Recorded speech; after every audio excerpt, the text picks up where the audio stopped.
Good morning to all of you. Students, today I have taken some extra questions. In the previous class, I had finished chapter statistics. 1 and 2 days, I will explain some extra questions. So today I have taken some extra questions in front of you. This question has been taken from chapter polynomial, that is chapter 2. Question is, if P and Q are two zeros of fx equal to 2x square minus 7x plus 3, then find the value of p square plus q square. यानी मुझे एक polynomial दिया हुआ है fx के form में और इसके टू जीरोस दिए हैं p एंड q. जैसा कि आपको पता है कि हमेशा हम क्वाड्रेटिक पॉलिनोमियल्स के जीरोस अल्फा और बीटा लेते हैं, जो कि यहाँ दिया हुआ है p और q. तो मुझे दोनों जीरोस को निकाल के और फिर उसे स्क्वायर का सम निकालना है. तो हम सबसे पहले गिवन पॉलिनोमियल को यहाँ पे लिख देते हैं 2x square minus 7x plus 3. इस पॉलिनोमियल के अंदर आप देख रहे हैं a का वैल्यू आपके पास 2 है, b का वैल्यू माइनस 7 है और c का वैल्यू 3 है. तो ए बी सी निकालने के बाद हम सबसे पहला काम क्या करेंगे, सम ऑफ जीरोस निकालेंगे. सम ऑफ जीरोस जिसको हम अल्फा प्लस बीटा से डिनोट करते हैं, बट यहाँ पे क्योंकि मेरा अल्फा पी है और बीटा क्यू है, तो हम यहाँ पी प्लस क्यू लिखना चाहेंगे इक्वल टू. आपको याद होगा सम ऑफ जीरोस का फॉर्मूला मैंने आपको माइनस बी बाई ए दिया था. b का वैल्यू माइनस 7 है, तो माइनस माइनस 7 अपॉन में 2, minus minus plus, that is 7 upon में 2. यानी p प्लस q का जो वैल्यू आया है मेरे पास वो 7/2 आया है. अब हम प्रोडक्ट ऑफ जीरोस फाइंड करेंगे. प्रोडक्ट ऑफ जीरोस जिसको हम अल्फा इंटू बीटा से डिनोट करते थे, लेकिन क्योंकि यहाँ p और q है जीरोस, तो पी क्यू लिखेंगे हम. p into Q means P Q. और प्रोडक्ट ऑफ जीरोस का फॉर्मूला आपको याद होगा, मैंने c बाई ए बोले थे. c के प्लेस पे हम 3 रख दिए और a के प्लेस पे 2 रख दिए. तो मेरे पास पी क्यू का वैल्यू आ गया 3/2 और p प्लस क्यू का वैल्यू आ गया 7/2. अब मुझे P square plus q square निकालना है, क्योंकि इंडिविजुअल p और q तो मुझे मालूम नहीं है, तो हम इसलिए यहाँ पे डायरेक्टली पुट नहीं कर सकते हैं, क्योंकि p और q का इंडिविजुअल पर्टिकुलर वैल्यू नहीं है. तो अब हम इसका एक ऐसा फॉर्मूला यहाँ पे क्रिएट करेंगे जिससे कि उस फॉर्मूला के अंदर p प्लस क्यू भी आ जाए और पी क्यू भी आ जाए. यानी हमने अलजेब्रा में क्लास 9th में एक फॉर्मूला भी बताया भी था आप लोगों को कि a square plus b square equal to a plus b whole square minus 2ab. उस फॉर्मूला से इन दोनों का वैल्यू आप इजीली पुट कर सकते हैं. तो p square plus q square को लिखेंगे हम p plus q whole square minus 2pq. ये भी एक अल्जेब्रिक आइडेंटिटी है. यदि हम इसको इवैल्यूएट करेंगे तो exact p square plus q square आ जाएगा. तो that means a square plus b square equal to a plus b whole square minus 2ab. ये फॉर्मूला होता है. तो अब आप पुट कर लीजिए. p प्लस क्यू का वैल्यू दिया है 7/2 माइनस 2 इंटू पी क्यू का वैल्यू दिया है 3/2. अब इसको इवैल्यूएट करेंगे हम. 7 7 जा 49 अपॉन में 4 माइनस 2 और 2 कैंसिल हो गया, तो माइनस 3. अब हम एलसीएम लेंगे. 3 के नीचे 1 कर देते हैं, तो 4 और 1 का एलसीएम 4. ये हो जाएगा 49 minus 12, that is 37/4. P square plus q square equal to 37 upon में 4.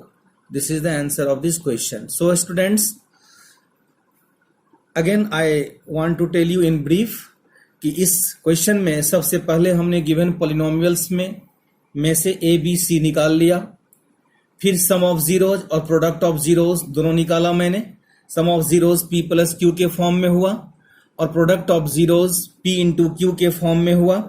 दोनों का वैल्यू निकालने के बाद p square plus q square मुझे निकालना था, जिसका मैंने एक आइडेंटिटी लगाया, algebraic identity p plus q whole square minus 2pq। अब उसमें हमने वैल्यू पुट कर दिया। वैल्यू पुट करने के बाद जो मेरा इवैल्यूएशन आया, जो मेरा कैलकुलेशन आया, वो आया 37/4। So p square plus q square equal to 37/4। This is the answer. Students, again I have taken second question from polynomial chapter, and this question is important. Question is, if alpha and beta are the two zeros of 6y square minus 7y plus 2, then find a new quadratic polynomial whose zeros are 1 by alpha and 1 by beta. यानी alpha और beta तो इस polynomial का two zeros है। अब मुझे एक नया पॉलिनोमियल निकालना है जिसका टू जीरोज 1 बाय अल्फा हो और 1 बाय बीटा हो। तो ये जो पॉलिनोमियल दिया हुआ है इसको हम पी वाई लेट कर लेते हैं। 6y square minus 7y plus 2, इसके टू जीरोज अल्फा और बीटा दिया है। तो सबसे पहले हम सम ऑफ जीरोज निकाल लेते हैं। सम ऑफ जीरोज यानी अल्फा प्लस बीटा, जिसका फॉर्मूला होता है minus b by a. Put कर लीजिए। b का वैल्यू देख सकते हैं आप, आपके पॉलिनोमियल में -7b का वैल्यू दिया है। तो -7 अपॉन में 6, minus minus plus, this is 7/6। अब अल्फा इंटू बीटा निकालेंगे, that is product of zeros. Product of zeros यानी c अपॉन a। तो c is given 2 and a is given 6। 2/6 that is 1/3। तो मेरे पास अल्फा प्लस बीटा आ गया और alpha into beta आ गया। अब जो मुझे न्यू पॉलिनोमियल फाइंड करना है उसके टू जीरोज मुझे दिया है 1 by alpha and 1 by beta. तो अब हम उस नए पॉलिनोमियल जो हम बनाने जा रहे हैं उसका सम ऑफ जीरोज निकाल लेते हैं। क्योंकि आपको याद होगा मैंने क्वाड्रेटिक पॉलिनोमियल का एक फॉर्मूला दिया था जो मैं यहां लिखूंगा भी, कि some quadratic polynomial equal to k into x square minus sum of zeros into x plus product of zeros, जिसका हम यूज करेंगे यहाँ पे। तो जो न्यू पॉलिनोमियल हम बनाएंगे उसका हम जीरोज निकाल लेते हैं। Sum of zeros of new polynomial, यानी दोनों जीरोज को हम ऐड कर देंगे। दोनों जीरोज है क्या, एक है 1 बाय अल्फा और एक है 1 बाय बीटा। दोनों को ऐड कर दिए। अल्फा बीटा का एलसीएम ले लिए, अल्फा इंटू बीटा। अल्फा से अल्फा कैंसिल, यहाँ बीटा आ गया। बीटा से बीटा कैंसिल, यहाँ अल्फा आ गया। इसको हम ऐसे भी लिख सकते हैं बीटा प्लस अल्फा को, अल्फा प्लस बीटा अपॉन में अल्फा इंटू बीटा। अब अल्फा प्लस बीटा का वैल्यू दिया हुआ है मुझे 7/6 और अपॉन में अल्फा इंटू बीटा दिया है 1/3। अब इसको रेसिप्रोकल कर देंगे, 7/6 इंटू 3/1, 3 1 जा 3, 3 2 जा 6। तो मेरे पास सम ऑफ जीरोज जो आ गया न्यू पॉलिनोमियल का वो आ गया 7/2। अब हम न्यू पॉलिनोमियल का प्रोडक्ट निकालेंगे, प्रोडक्ट ऑफ जीरोज।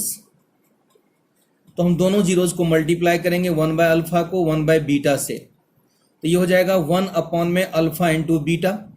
पुट कर देंगे, अल्फा इंटू बीटा आया था 1/3। तो 1 में 1/3 से डिवाइड करेंगे तो 3 आ जाएगा मेरा प्रोडक्ट ऑफ जीरोज। अब मुझे न्यू पॉलिनोमियल फाइंड करना है। तो न्यू पॉलिनोमियल जो फाइंड करना है उसका हम एक फॉर्मूला लगाएंगे, k into x square minus sum of zeros into x plus product of zeros. ये फॉर्मूला होता है जो मैंने आपको जब चैप्टर स्टार्ट किया था तो आपको मैंने बताया था, equal to k into x square minus sum of zeros. Sum of zeros हमने 7/2 निकाला था, तो 7/2x plus product of zeros मेरा 3 आया है। अब यहाँ पे हम 2 को एलसीएम ले सकते हैं, तो ये हो जाएगा 2x square minus 7x plus 6 upon में 2। अब इस 1/2 को हम बाहर कर लेंगे k के प्लेस पे, ये हो जाएगा 1/2 into 2x square minus 7x plus 6। तो आपने यहाँ क्या देख रहे हैं कि k का वैल्यू आपका क्या आ रहा है 1/2, जिसको हम नेग्लेक्ट कर देंगे। अब जो हम एक्चुअल क्वाड्रेटिक पॉलिनोमियल यहाँ पे लिखेंगे, एक्चुअल क्वाड्रेटिक पॉलिनोमियल यहाँ लिख देता हूँ। जो एक्चुअल क्वाड्रेटिक पॉलिनोमियल है, न्यू क्वाड्रेटिक पॉलिनोमियल, वो ब्रैकेट के अंदर वाले टर्म को लेंगे हम, जो कि मेरा आया है यहाँ पे 2x² minus 7x plus 6, 2x² minus 7x plus 6. So this is the new polynomial from the given zeros. तो आपने क्या देखा कि एक पॉलिनोमियल जिसका जीरो अल्फा और बीटा दिया हो, उससे हम एक दूसरा न्यू पॉलिनोमियल कैसे निकालेंगे जिसकी जीरोस 1 बाय अल्फा और 1 बाय बीटा हो. तो हमने सबसे पहले उस पॉलिनोमियल से जो गिवन है उससे अल्फा प्लस बीटा और अल्फा इंटू बीटा निकाला. फिर जो न्यू पॉलिनोमियल मुझे बनाना है उसका सम ऑफ जीरोज और प्रोडक्ट ऑफ जीरोज निकाल लिए, उसमें उसको वैल्यू पुट करके सब्स्टिट्यूट करके उसका वैल्यू निकाल लिए. फिर हमने न्यू पॉलिनोमियल का फॉर्मूला लगा दिया जो कि आपको पता है पहले से, और उसमें हमने पुट कर दिया. बाहर में एक फ्रैक्शन आया जो के का वैल्यू हो गया, उस के को नेग्लेक्ट कर दिए. तो अंदर का जो टर्म था 2x² माइनस 7x प्लस 6, ये जो है that is the new polynomial. Now students, I have taken the third question from chapter 1, real numbers. Question is, find the HCF and LCM of 510 and 92 using prime factorization method and verify the relation HCF into LCM equal to product of two given numbers. ये तो universal truth है, ऐसा होता ही है. मैंने पहले ही बताया था कि किसी भी टू नंबर्स के लिए जो उसका HCF और LCM का प्रोडक्ट होता है वो उन दोनों नंबर्स के प्रोडक्ट के इक्वल होता है. तो चलिए आइए सबसे पहले हम इसका HCF और LCM इसके प्राइम फैक्टराइजेशन मेथड से निकालें. तो इसके लिए मुझे दोनों का पहले प्राइम फैक्टर करना होगा. तो सबसे पहले हम छोटे नंबर 92 का प्राइम फैक्टर निकालते हैं. 92 का प्राइम फैक्टर जब आप निकालिएगा रफ में तो देखिएगा आपके पास आएगा 2 into 2 into 23, because 23 is itself a prime number, जिसको आप ये भी लिख सकते हैं 2 का पावर 2 इंटू 23. इन तीनों को मल्टीप्लाई कीजिएगा तो 92 आएगा. दूसरा नंबर है आपके पास 510. जब 510 का प्राइम फैक्टर निकालिएगा तो यहाँ पे रफ में निकाल लीजिए. 510 का प्राइम फैक्टर पहले 2 से देंगे हम, 255 होगा. फिर 3 से देंगे हम 85 होगा. फिर 5 से देंगे हम 17 होगा. फिर 17 से देंगे 1, यानी 2 इंटू 3 इंटू 5 इंटू 17. ये हो गया 510 का प्राइम फैक्टर. इन सारे नंबर्स जितने भी हैं सब एक एक बार है तो पावर सबका 1 है, जो लिखा नहीं जाता है. अब आइए सबसे पहले HCF पे. आपको पता है HCF में हमेशा कॉमन फैक्टर होता है कि दोनों में जो कॉमन हो. तो अब आप देख सकते हैं यहाँ पे 2 इंटू 2 है, यहाँ पे सिंगल 2 है. 23 यहाँ है, यहाँ 23 नहीं है. तो HCF में हाईएस्ट कॉमन फैक्टर होता है. तो इन दोनों में जो कॉमन, इन दोनों के प्राइम फैक्टर में जो कॉमन नंबर हो तो वह कॉमन नंबर आप देख सकते हैं ओनली 2 है. क्योंकि यदि मैं 2 का पावर 2 लेता हूं कॉमन तो वो इसमें नहीं प्रेजेंट है, क्योंकि इसमें सिंगल 2 ही प्रेजेंट है. तो इसीलिए HCF में जो कॉमन होता है उसमें जो लोएस्ट पावर होता है उसको लिया जाता है. तो HCF मेरा 2 हो गया. अब हम LCM फाइंड करेंगे. LCM में हमने आपको शायद बताया था, याद होगा, कि LCM में हम सारे नंबर को, सारे प्राइम फैक्टर को लेते हैं, बट सिर्फ रिपीटेशन नहीं होना चाहिए. और जो हाईएस्ट पावर, यदि उन दोनों फैक्टर्स में कॉमन फैक्टर है तो उसमें हाईएस्ट पावर को लिया जाता है. जैसे यहाँ पे आप देख रहे हैं 2 का पावर 1 है और यहाँ देख रहे हैं 2 का पावर 2 है. तो हम LCM में 2 का पावर 2 लेंगे, जो हाईएस्ट पावर होगा उसको लेंगे. बाकी 3 को भी लेंगे, 5 को भी लेंगे, 17 को भी लेंगे, और उसमें जो छूटा हुआ था 23 उसको भी लेंगे हम. यानी LCM में सारे नंबर को हम लेते हैं, बस सिर्फ हम एक नंबर को 2 बार नहीं ले सकते, यानी रिपीटेशन नहीं करेंगे हम. तो 2 का पावर 2 4 हो गया. 4 इंटू 3 इंटू 5 इंटू 17 इंटू 23. तो 4 3 जा 12, 12 5 जा 60. 60 को 17 से मल्टीप्लाई करेंगे तो 1020 होगा. और 1020 को यदि हम 23 से मल्टीप्लाई करते हैं, 1020 को 23 से, तो मैं ओरली मल्टीप्लाई कर देता हूँ. 23 को 0 से करेंगे तो 0, 23 2 जा 46, 4, और 23 1 जा 23. तो आपने स्टूडेंट्स क्या देखा कि 23,460 इसका LCM आया. अब हम चलते हैं वेरिफिकेशन पे. वेरिफिकेशन मुझे क्या करना है, कि सबसे पहले HCF इंटू LCM फाइंड करना है। तो HCF जैसा कि आपने देखा 2 आया था, LCM 23,460 आया है।